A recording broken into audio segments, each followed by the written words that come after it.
Crisis Radio, Webster Tarpley in Washington, D.C.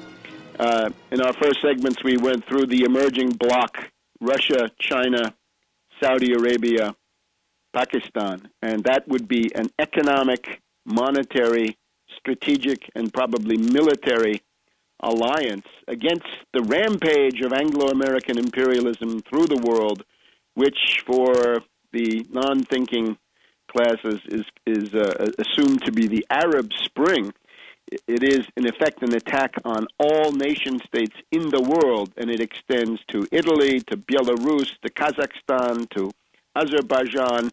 The intent, of course, is to take it all the way to Moscow, all the way to Beijing, all the way to Jakarta. They're already under attack through the WikiLeaks preparatory bombardment out there in Indonesia. So it's a worldwide attack. It is not an Arab question, just that the Arabs, being more oppressed and having these long-term authoritarian governments of various types, have provided a pool of people who are able, that the CIA has been able to bring into action using the pent-up resentment over real grievances, but then detonating that with the help of WikiLeaks and, of course, the golden youth, suitably brainwashed by Facebook and Google and Twitter and the rest of them, or really by brigades of cyber trolls of the kind we saw at the State Department, right? A new class, a new military academy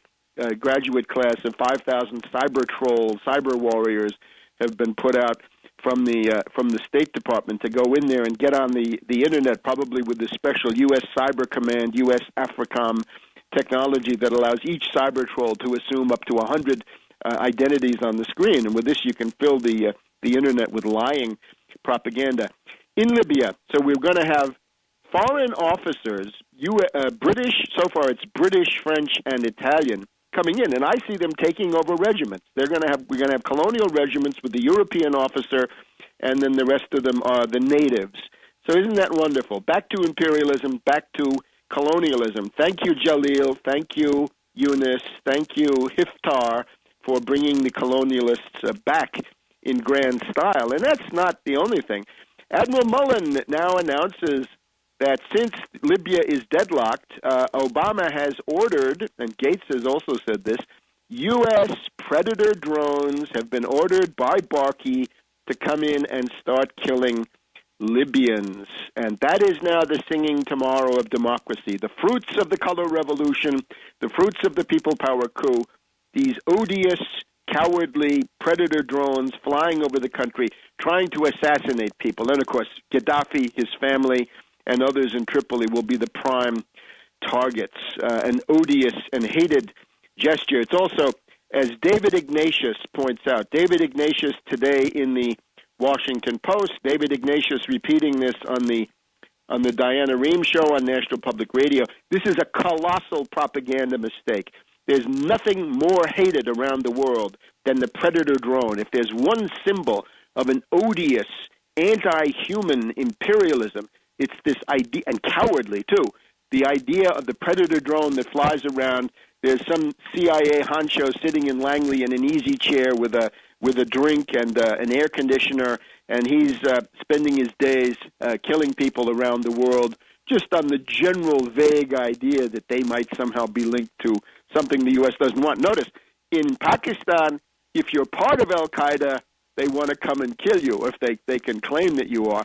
But in Libya, it's the reverse. If you're fighting al-Qaeda, they're going to kill you. And if you're a member of al-Qaeda, say the city council of Darna, then you're going to be spared. They won't be going there. So this contradiction would be a gold mine for obvious propaganda. I'm telling the truth about what's going on. It is an unsustainable contradiction. So Ignatius is correct that there's going to be another wave of hatred, and I think this may indeed begin to undercut the entire hysteria around the color revolution, that the reality is not democracy and singing tomorrows. The reality is the hideous face of imperialism, arrogant, brutal, genocidal, full of contempt, full of racism. Speaking of racism, we have Al Jazeera finally reporting on the atrocities of the rebels. This is very interesting.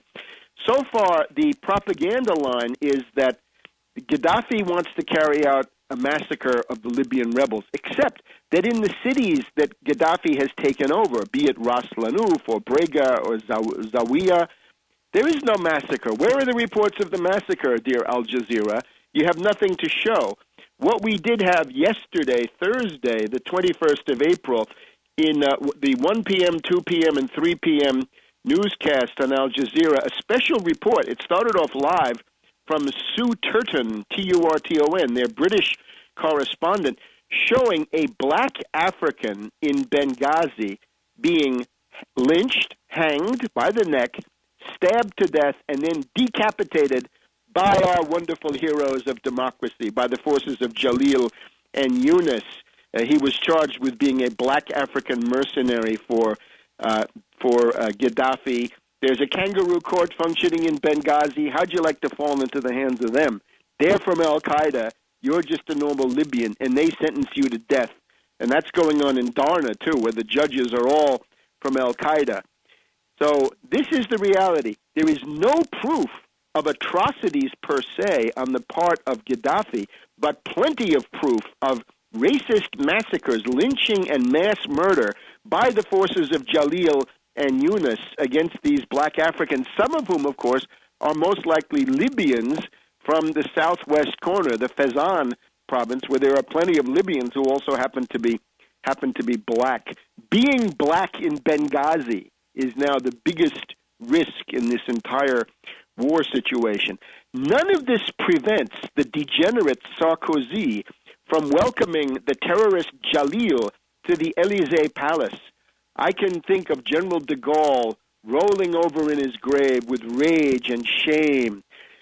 And I would add, quelle honte, quelle honte, quelle honte. What degradation, what shame on France now being brought by Sarkozy. Time to look at the competition. Time to look at a person like Villepin.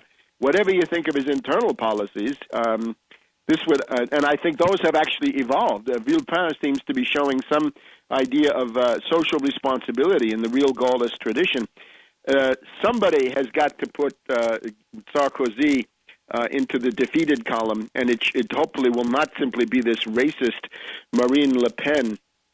So we've got Senator McCain cavorting with these terrorists. Senator McCain is now the best friend of Jalil and Yunus, the terrorist bosses of Benghazi. That's another profile and courage for the senator. Now, the other thing you've got going on is this is beginning to look a little bit like the Spanish Civil War, if the following report can be credited.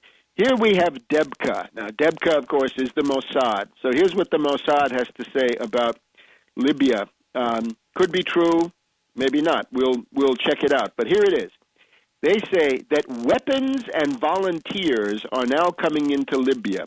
The weapons and the volunteers and intelligence, maybe satellite generated, right? What the NATO forces are doing when the airstrikes are on the way, who knows what? People who can look over the Mediterranean from a satellite. According to Debka, again, the voice of the Mossad, they say this is coming from China, from Russia, from Ukraine, from Belarus. The Belarus one is fairly well established, that Gaddafi was playing the Belarus card. This we knew. And a lot of it's being channeled through Serbia, Serbia, which has a grudge and a justified one against the U.S. and NATO for those 3 months of bombings that blew up the bridges over the Danube back in the spring of 1999. Greatest act of historical vandalism in post-war Europe up to that point.